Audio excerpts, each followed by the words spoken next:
rich princes and fast cars and deserts and camels and things like that. That people are so unkind and sensitive and inhumane. Oil could be found everywhere. Obviously there's the abaya, there's things like this. Sometimes there's the head covering or, whatever. I think the big deal is actually how women are treated. Camels, sun, desert, Mercedes, oil,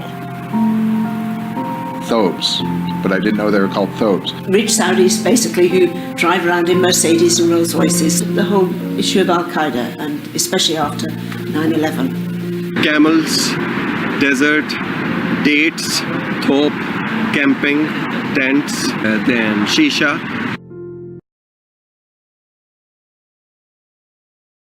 A lot of this is linked, of course, to an enormous amount of negative publicity in Western press about Saudi Arabia, which has, as we know, increased quite significantly this year. I think the black propaganda portrayed by media about terrorism and inhumane treatment or abuses. It was media driven, and all the decade of 1990s and then afterwards 9/11 and the subsequent events, and then this Islamophobia, right? And very strong image created by Hollywood movies and then the Western press and certain news channels. That some of it is because of the media. I think the hype that the media has put into it is probably a little bit overblown in terms of that. Media world that has all these perceptions, negative perceptions probably about Saudi Arabia and the area, You could use the way the media show Saudi Arabia as a bit of a veil in itself, because it's hiding the reality. No, I think a lot of people wondered why I was coming and, what the sort of rationale was. You would come to Saudi Arabia to earn a lot of money because you don't have to pay tax like we do back home, and that you would get a better salary here and there. They were very concerned, and I had to remind them that I have basically traveled to many countries in the world. My father, who is 90, and my son, who is in his early 20s and knows that life is not always what it seems, were concerned. Okay, well, I mean, ever since living here, my perception's changed completely. Because, obviously I gain knowledge about what the Saudi Arabia is really like in lots of different parts of Saudi Arabia. I haven't just lived here in the Eastern Province. I've lived in Riyadh, I've lived in Jeddah, I've travelled and done research right around the kingdom.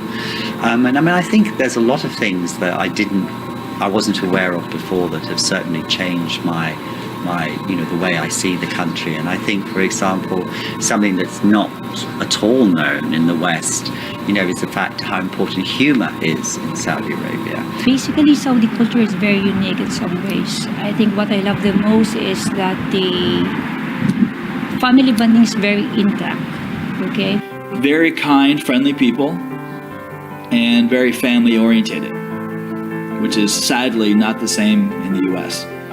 I mean, we like family, but when we're 18, we kind of leave home and we, hi mom, hi dad, but it's not really, as close. Family ties are not as strong as they are here, for example. I feel Saudi Arabia is a very safe place to live for people having family or raising a family. It's a very good place to raise your kids in a way. I never feel scared walking at night in a street or in a mall. You can go and have jogging on Coronation, Khobar or Dammam, 1 a.m. Still, you feel very safe. Nobody will come and snatch your mobile and ask for your purse or something. In the Middle East, over the last year, I feel safer here than I might feel in many places in Europe. And in general, Saudis are very respectful towards women, right? Like at a checkpoint, if your family is with you, they won't stop you. And if anything, I think Saudi women are some of the strongest women I've ever come across in my life. You know, they know what they want, they know how to get it, they're going to organise the men so that they will get it. 70% of the population is under 30 and today are very well educated, interconnected with the world, online. My daughter, who's now 4, we talked about names for her. And I wanted something that would overlap, would intermesh. We came up with the name Jasmine, which is Yasmin in Arabic. And so, you know, when she's older and she understands a bit more, I'll tell her these stories, and we'll tell her where her name comes from, and she'll remember.